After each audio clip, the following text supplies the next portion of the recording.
Welcome to this video lesson in which we're going to be talking about passwords and different password policies. Let's begin by looking at the agenda. First, we'll look into general what passwords are and common passwords. We'll talk a little bit about different password policies that we can create and the ones that we should definitely have in our environment. We'll move into fine-grained password policies, or how we can implement practically the different password policies that we can create in our environment. We'll demonstrate how to create one of those fine-grained password policies. Then we'll look into a tool called Get Bad AD Passwords, or B. Yeah, the naming convention is rather interesting, which can scan the environment and showcase weak passwords, leaked passwords, and also users who share password, and a lot of different information about passwords. And that is purely based on the password hashes in our NTDS in our Active Directory. We'll also demonstrate how this tool works. So let's look at the top 10 passwords for 2020. What we can see here is absolutely shocking, because we are basically in 2020, we're at the end of 2020, and the most common passwords haven't really changed over the years. The most common password being the numbers sequentially 1 to 6. Well, it's rather crazy that even passwords that are 6 characters are still allowed, and the fact that it's 6 characters is just crazy, because 6 characters, breaking it from a password cracking perspective, takes a fraction of a second. So this list is really shocking to me, and we really need to find a way to move away from this. You can see some of them are numbers, the other ones are only lowercase letters, but the important part here is that they're all very short passwords. So let's define the different password types. We have weak passwords, and that would be a password that you can guess, or it's also a password that doesn't have any complexity enabled.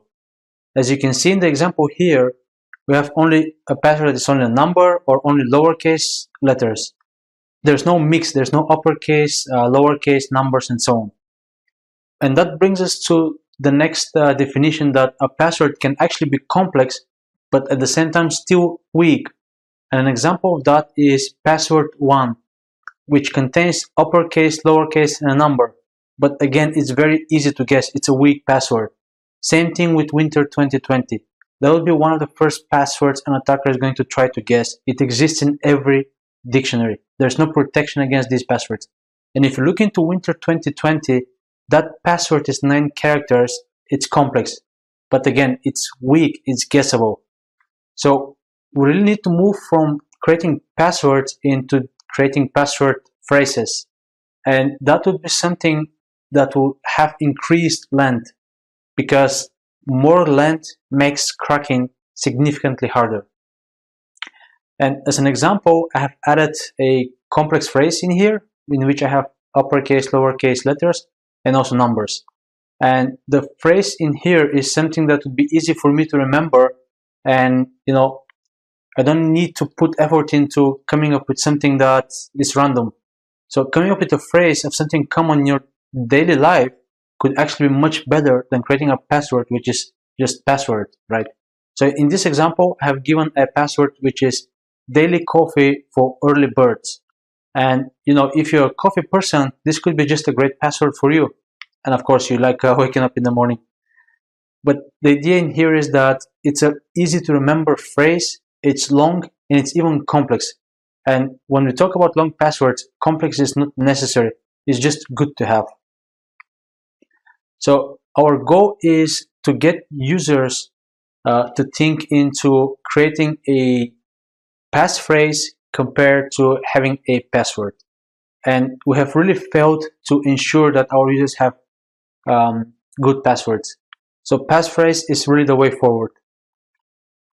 Now, why are we talking about policies? Is there something multiple here?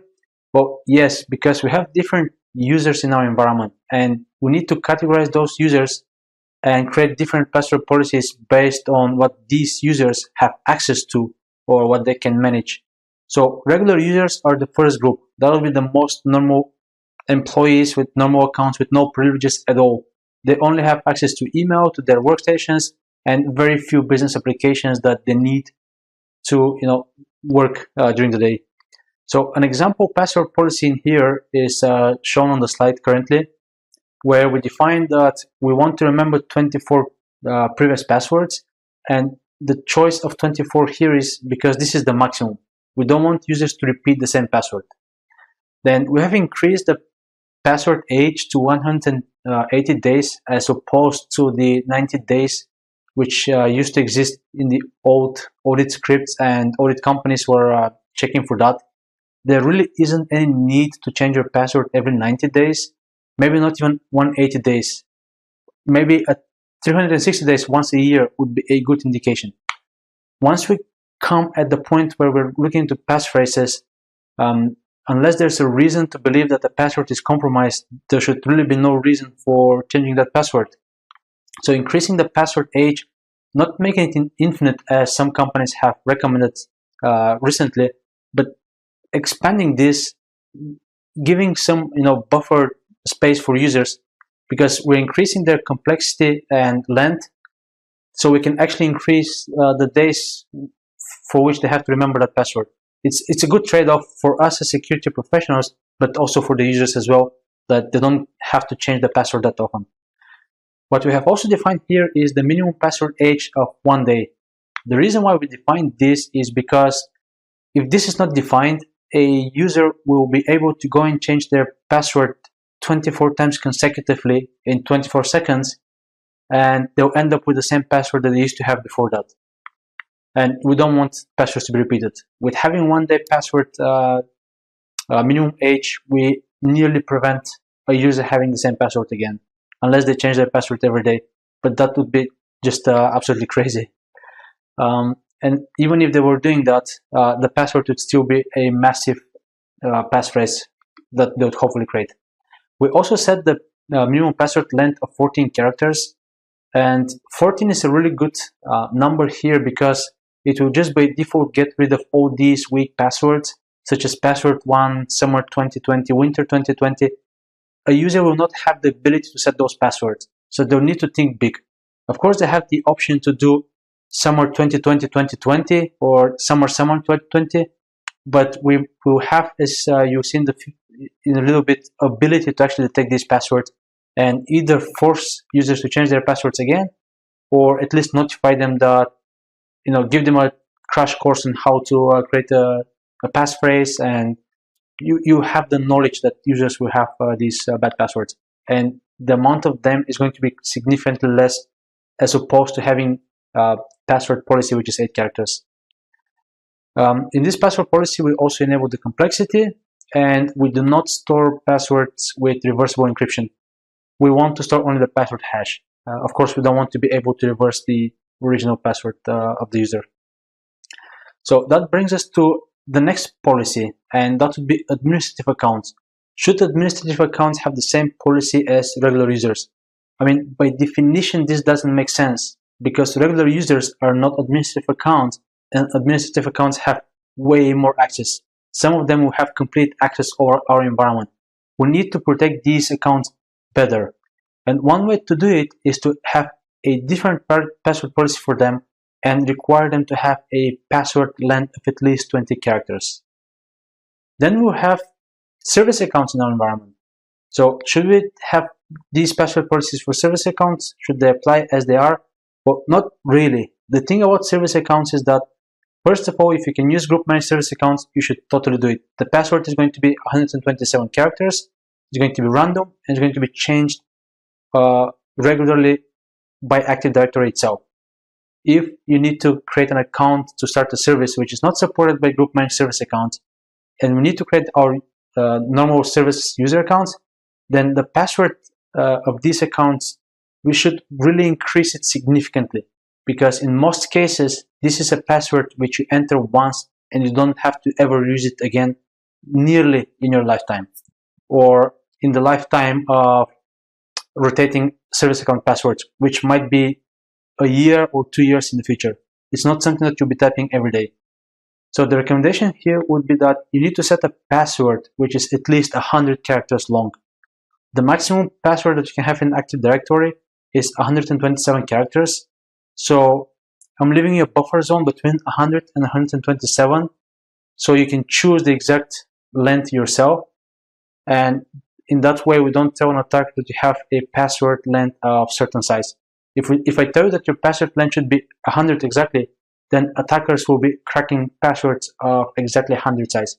While that might be impractical, they might still try to do it. And that is impracticable with the current computing power. But it might be practical in the future. You never know. Although it sounds crazy, if you look into the cryptography part of that.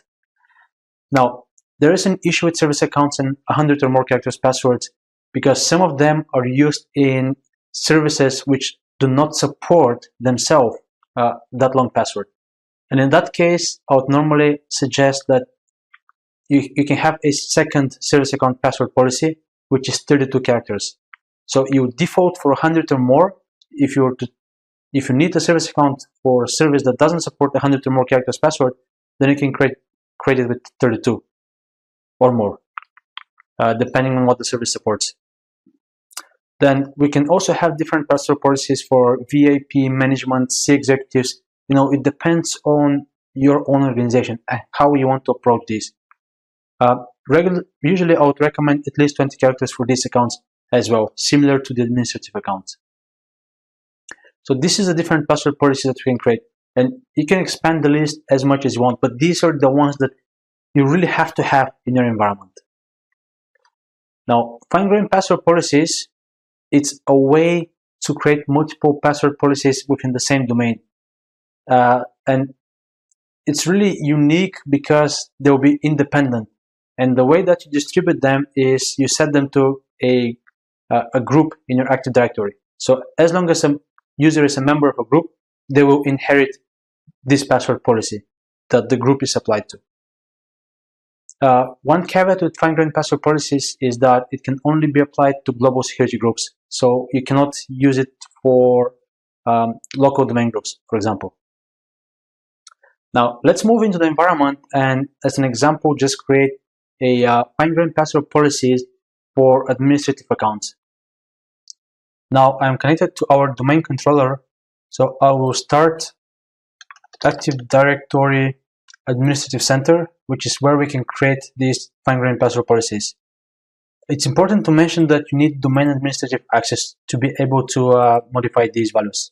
So I switched into tree view just because I find it slightly better for me to follow on the screen. And we need to go into System and Password Settings container. Now in here, we'll see that the screen is completely empty. There's nothing defined. This is the container which will contain the fine-grained password policies. So we can go forward, press New, and New Password Settings. Now, this is where we create the definition for our password policy. So we'll set a name, and we'll set it as password policy admins. We'll put a precedence of 1. We'll enforce a minimum password length of 20, as we discussed. Password history of 24. Password must meet complexity. We do not store using reversible encryption. Minimum password age 1, maximum password age 180. And we actually want to lock the user accounts. So if there's more than 3 consecutive failed login attempts, we want these accounts to actually get locked out until someone unlocks the account itself. And this is important because this might work in one environment, but it might not work in other environments. And you should be careful with the setting. If you want to go this way, you might want to adjust this value to maybe 5 or 10. But in a small environment, such as the one that I have currently in here, 3 would be more sufficient because users or administrators will have long passwords that most likely they'll just copy paste from password managers. So we don't even expect failed login attempts to occur in this environment. Now I'm also going to set the reset failed login attempts count after And in case someone mistypes their password, I'll just set here the value of 3 hours. So if someone tries to brute force the passwords on the network, it will make it impossible for them to actually have a dictionary against our admin accounts. We can put a description for password policy if we desire. And the last part is to select who does it apply to. And in this case, since it's administrative password policy, I want this to apply to everyone who is in domain admins. So I'll set the domain admins group to be the one that is going to inherit this password policy. But actually, this should be all your administrators in the domain, regardless of which tier they're located. So this is a great thing here, that what we could do is, let's take an example where I'll just create one group, and we can use it as an example, called fine-grained password policy admins. It will be a global group of type security, because this is the one that we can assign fine-grained password policies.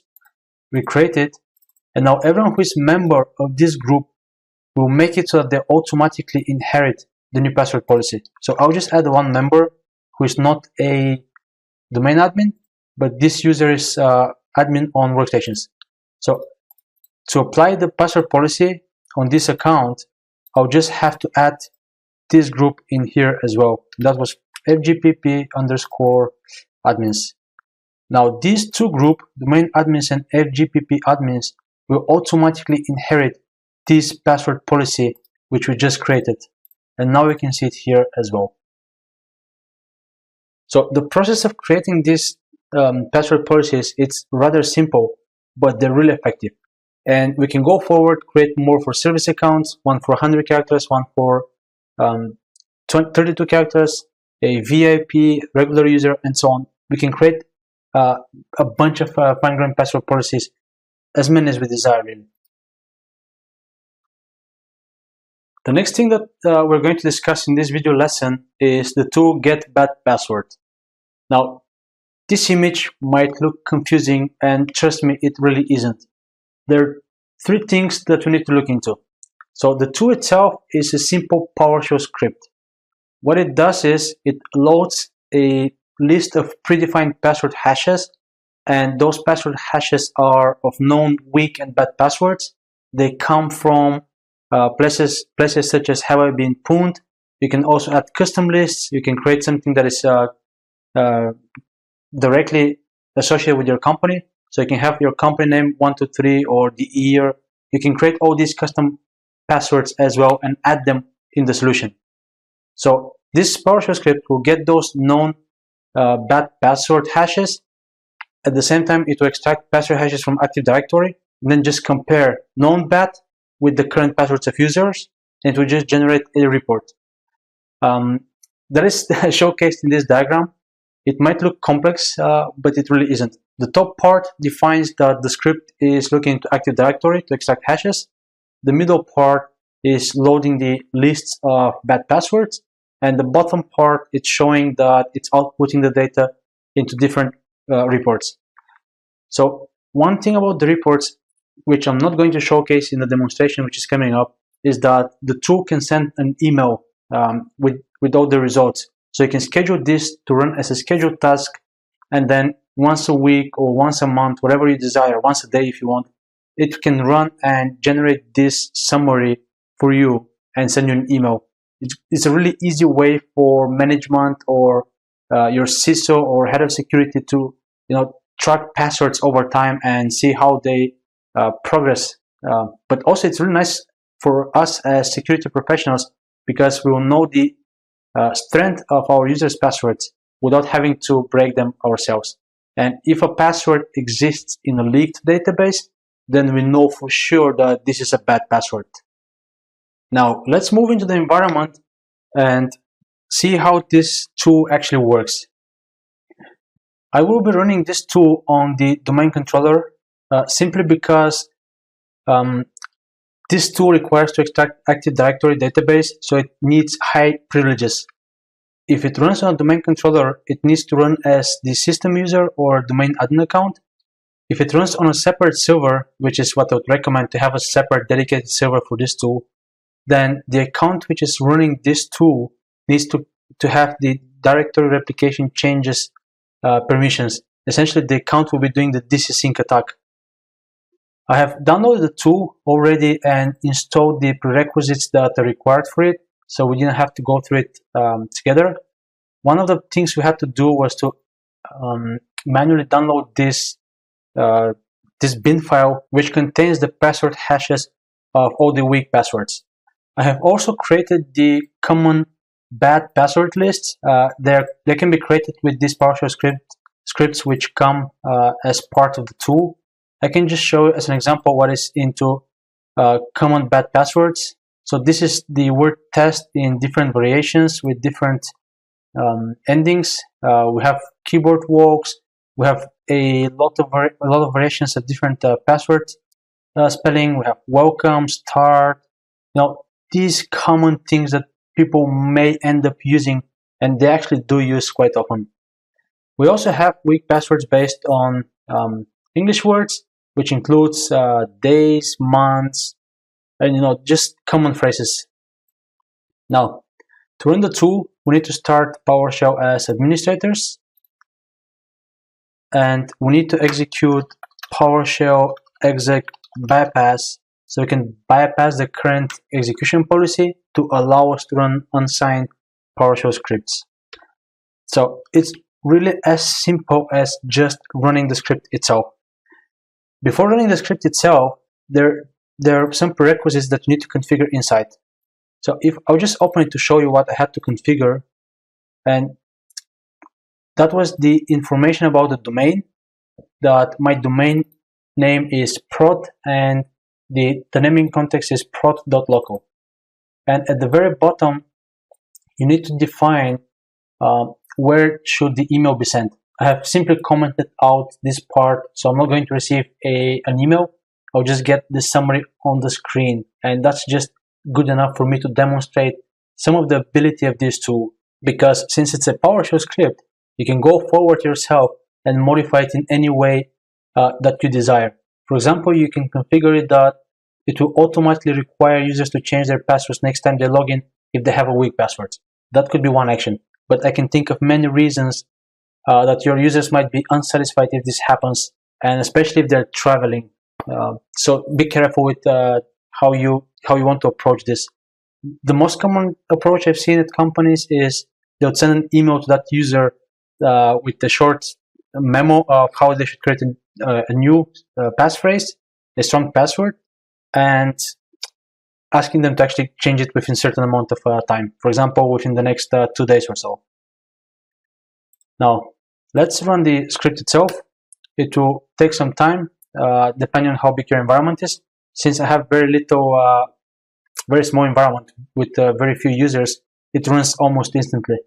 It loads the lists, and then it just compares the data back to me. Now, while it's working, it shows information that it finds users who have weak passwords. And in here it says, I found the user Slavi whose password is in the list weak password common. Now, it's not going to show me the password itself. I don't really need it. We should never really need it. Even though the tool has a switch where it will save the passwords in plain text of the users whose password was discovered to be part of this list. Now, I get the list of all the users that were detected to have bad passwords, and that's quite a bit. We can see that we have users from normal tiers, from different tiers, privileged users, service accounts, and this is what you'd normally expect in a large organization. You'd see that many accounts will come back with weak passwords. And the next part that we'll look into is an outline that shows which users share the same password. So the users on this line, all of them, they have exactly the same password set. So this gives me so much more insight into the users who are setting this password, and primarily because if you look into my account, I have an account which is tier 1 Maro, and I have tier 0 Maro. This is telling me that the Maro user has the same password across his different accounts in different tiers, and this is effectively bypassing our added security by having multiple accounts and multiple tiers. We shouldn't have users having the same passwords across different tiers. And this is what the tool is going to discover here. It will showcases this administrative account who is actually bridging the gap for us. We also have a list of 2 other users who are sharing password, but this password is different. So the tool is going to output the users per line that are sharing passwords. And there was also a summary that there was only 2 shared passwords that the tool discovered. Now, I really hope that this small demonstration gives you a good overview and you can see the benefit of having something like this constantly running. You can identify users and service accounts and everything that is having weak passwords in your environment and try to improve it before an attacker has the opportunity to abuse it.